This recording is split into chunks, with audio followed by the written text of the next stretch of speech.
Alright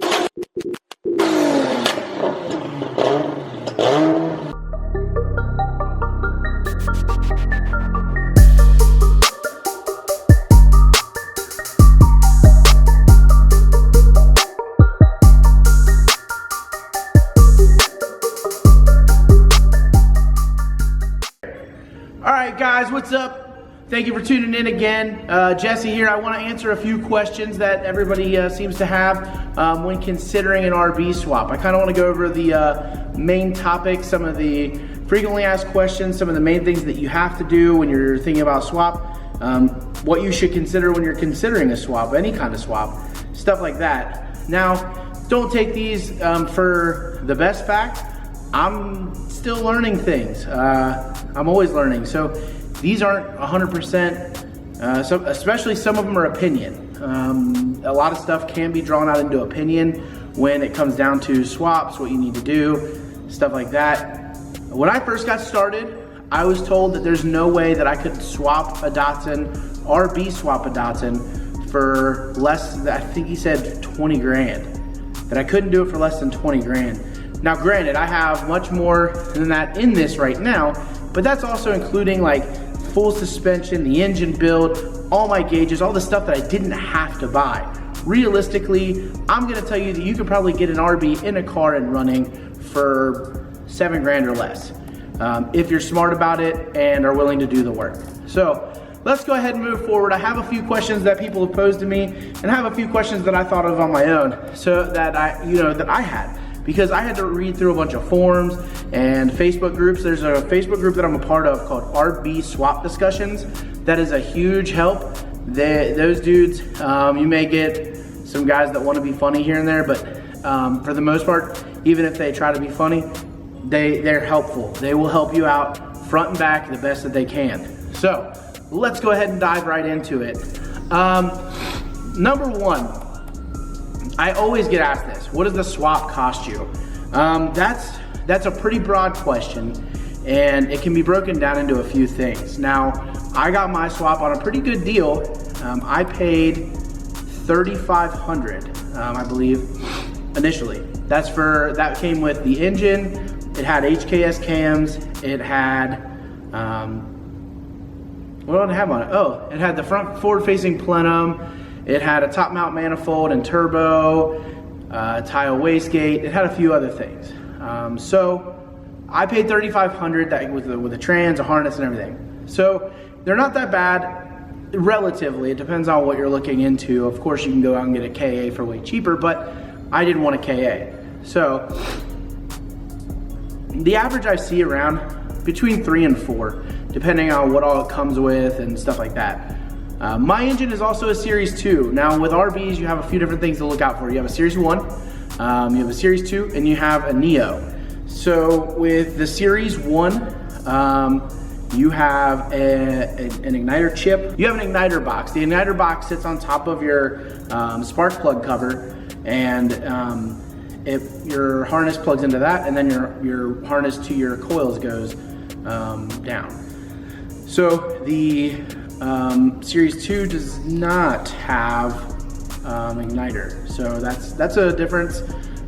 There's also, like, other than that, it's pretty small differences, so I wouldn't get hung up on that. The big difference is when you go to the Neo. The Neo has everything. It seems to, from the reason I didn't go Neo, originally, if you're gonna just leave your engine factory and you're not gonna do a whole lot to it, maybe just turn the boost up and stuff, the Neo, from what I hear, is the better option. But the thing that deterred me is I knew I wanted to build the engine. I knew I wanted to go bigger power. And every time I went to look for something, it said, for Neo, not Neo, this and that kind of deterred me from it, because the Neo has different inner workings. I believe it has solid lifters. It also has some of the internal parts from the 26. So that's 25. Now, you also have the RB20 and the 26.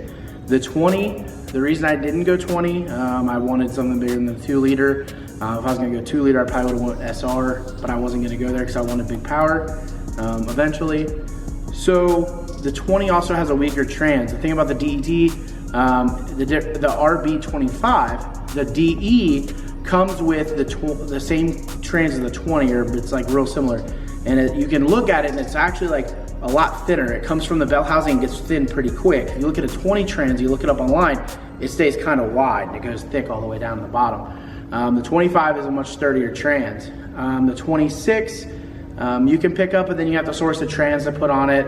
At that point, a CD009 or an RB25 trans is probably your best bet. Moving forward, to put an RB25. So some of the big questions I get asked. Number one, did you make your mounts? Did you make your engine and your trans mounts, or where do you get engine and trans mounts? And I know a lot of my questions and I'll make a separate video going into bigger detail. I just want to make a quick one first, going into the basics. We'll go into deeper detail about more on the power side of things and things you want to upgrade as you start building power with an RB. But with a 25, an RB engine in general, and I may be redundant for some of the people who know how to do this, but Google is going to be your best friend.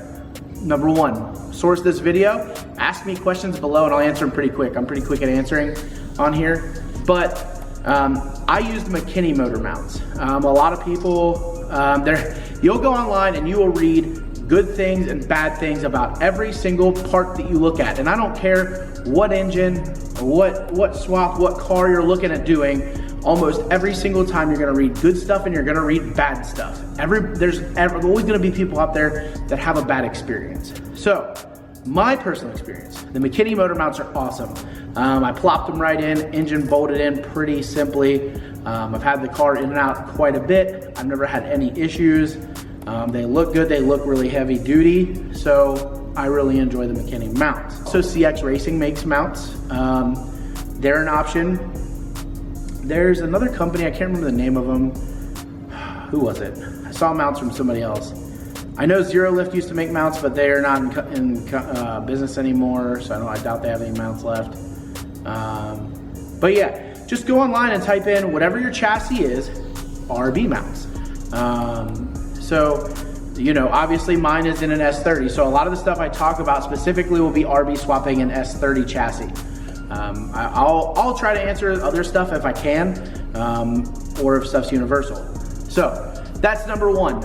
Number two, a lot of people, one of the next things you have to do when you swap into a lot of cars, especially the S30, you have to get a rear sump oil pan. I see this question all the time. What are you guys doing for rear sump oil pans? Who makes a rear sump oil pan? What rear sump oil pan should I get? Me personally, I'm running a CX Racing. That's only because I got it on a really good deal. If I had one made, and eventually I may get one, there's a guy by the name of Patrick Bowser. He is on the old Z forums and he's also on the RB pages. He was Pat1 on Hybrid Z. His oil pans are awesome. You send him an oil pan, I think it's $200 or $300. He cuts and custom makes you an oil pan with a pickup tube and everything, and it's flawless. They are amazing pans. So Pat1 is a great option for an oil pan. CX Racing does make one. Honestly, I think the CX Racing one is a little bit more than Pat's pan. So I don't know. I just got mine, honestly, I got mine for about free. So that's why I run the CX Racing one. Next question. Okay, so we already talked about the budget thing. You're just honestly, if you're smart and you know how to look up things, you can get things affordably for an RB. If you're trying to just get it in and running, you can do it for about $7 grand. I priced everything out. That's with a good harness, all that good stuff.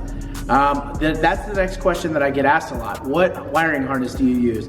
I use a wiring Specialties harness. It is super clean, super easy install. Everything is super self-explanatory. All the ends with the plugs, it's just like a lot of the other harnesses that are built for engine specific stuff. A lot of them come with little markers on them to let you know what's what. So like mine's marked injector 1, injector 2, injector 3, injector 4, injector 5, injector 6, and so on and so forth. So they do that. Also, the cool thing about wiring Specialties is if you want to run LS coil packs or anything like that on the RB, and we'll get to that in a second, but if you want to run LS coil packs or anything on the RB, you can get that added on, as an additional cost, and they will wire it up for you for that. So that's awesome. You'll have to get a drive shaft made. I had a drive shaft made here in Cincinnati.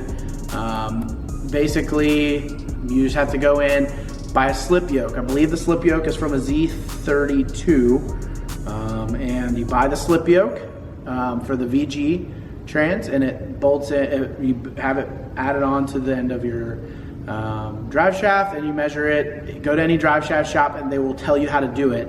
It's pretty simple. If you look for any driveline or hydraulic shop, not hydraulic, but driveline shop, they can steer you in the right direction. Another huge thing when considering an RB is parts availability. This is kind of a touchy subject because you'll get arguments back and forth all day long. When it comes to parts availability, I have yet to have a huge issue with parts. That being said, there are certain things that are RB specific that you will have to order, that you can't just walk in and get off the shelf at AutoZone, like an LS engine and stuff like that.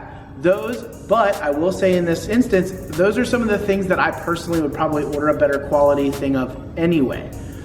Let's get into details. Water pumps, oil pumps, and timing belts. I believe all of those are RB specific. If I'm wrong, correct me in the comments.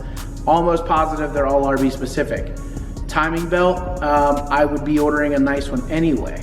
I have a Greddy, I believe mine's a Greddy timing belt, and I ordered it when I had to order one. So, aside from that, a lot of your parts cross over from SRs, KAs, VGs, and stuff of that nature.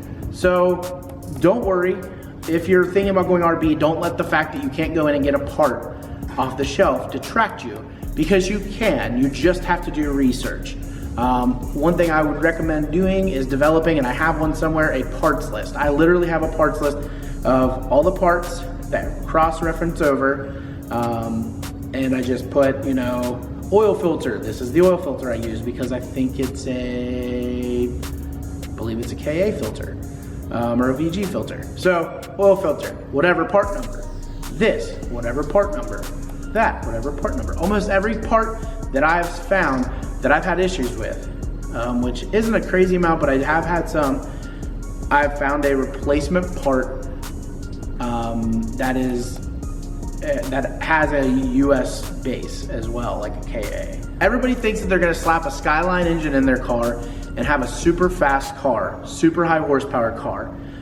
Realistically, the Skylines were not banned in the United States due to how fast they were. That is still, believe it or not, that is still something I get asked a lot. Like, oh man, that engine must be crazy because those cars were banned in the US because they were so fast.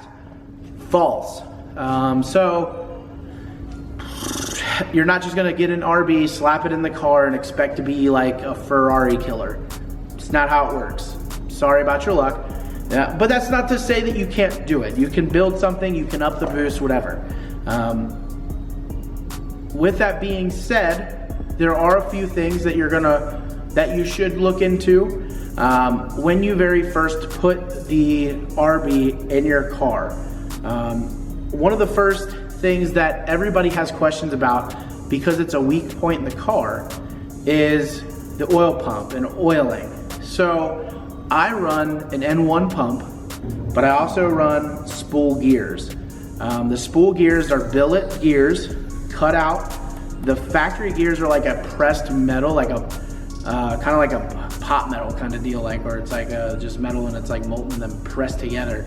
And then they're weak. They break. It's a common thing for it to happen. So do yourself a favor, get a decent pump, and buy the gears. Now, the other thing that a lot of people recommend doing is extended collar. What that means is that you have a surface area that your crank comes out and it mates to the gear in your oil pump. Say this is the gear and it presses all the way in, right? On a lot of the RB engines, it sits like this, where there's a little tiny bit of overlay before it actually catches on. So you get an extended one that slides all the way down and you're good to go. I didn't have any issues with oiling. I now have the extended collar, but I wasn't gonna pull my crank out just to do the extended collar. I did upgrade the gear because that's the part that breaks the most, and I did upgrade the pump, but I did not upgrade to the collar. I just didn't see a reason to pull out the crank just to send it out and get it machined. So that's that. Another question that I get asked a lot is, do you have, it's an oiling question still, the head drain. A lot of people recommend a head drain, and I say if you're out and you are drag racing or drifting these cars, put a head drain on it. If you're gonna be in it a lot, put a head drain on it. If you're driving it and you're gonna get in it here and there, I've been told, and I haven't ran into anything to lead me otherwise, that you don't necessarily have to have a head drain, but it's pretty easy to install. So at that point, you might as well do it. I think it's like $90 to buy the kit to put it in. So a head drain is also a good thing to have. Let's see, what do we cover? We covered oil pan, we covered wiring, we covered ECU. I'm running a Haltech. I like the Haltech ECU. I did not want to use Nismotronic or Nistune, whichever one a lot of people use. And I'm really good friends with the guys at Haltech, and I love their product. So I do run a Haltech, but you can still get it in and running on a factory ECU, no problem. A lot of people ask me, what kind of power can I expect with basic bolt-ons? That's leaning towards injector upgrades, your turbo upgrade, stuff like that. Realistically, from what I've heard, a safe range for a factory RB is in the 450 range. That's like a sweet spot. A lot of people, there's people out there that will claim 800 horsepower. I don't know, I wouldn't trust it, but that's up to you. Anybody can take away a bunch of timing, take timing, add a bunch of boost, and make a bunch of power. I like my stuff reliable, so when I first had mine without the built engine and stuff, we had about 450 on 20 PSI, and I was happy with it. So it was quite a bit of power. Another quick common upgrade is there are the LS coils. You can run those. They have truck coils that you can run. I want to say LS1 coils, but I had them custom mounted to a plate. I'll see if I can insert a picture. If I can, it'll be here. If I can't, sorry, it was low resolution because of old phones.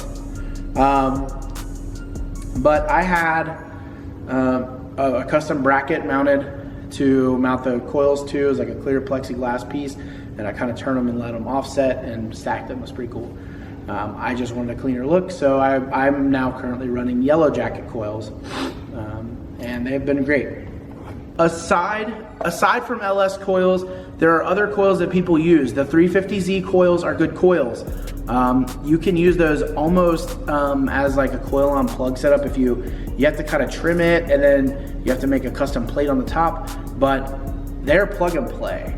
As far as I believe for Series 2 plugs, they're plug and play. I could be wrong. If I'm wrong, correct me. Again, anytime I'm wrong in this, correct me. If you have suggestions, correct me, because people can read through the comments and get your answers as well, and your opinion is appreciated. I'm not saying it's right, I'm not saying it's wrong yet, but it is appreciated. 350Z coils, people use R8 coils, people use Yaris coils. So those are some of the coils. If you want to do one, you can Google Yaris coils and see what all you have to do to change that around. So, thank you for your time. I hope that answered some of your questions. If you have any other questions, feel free to put them in the comments below.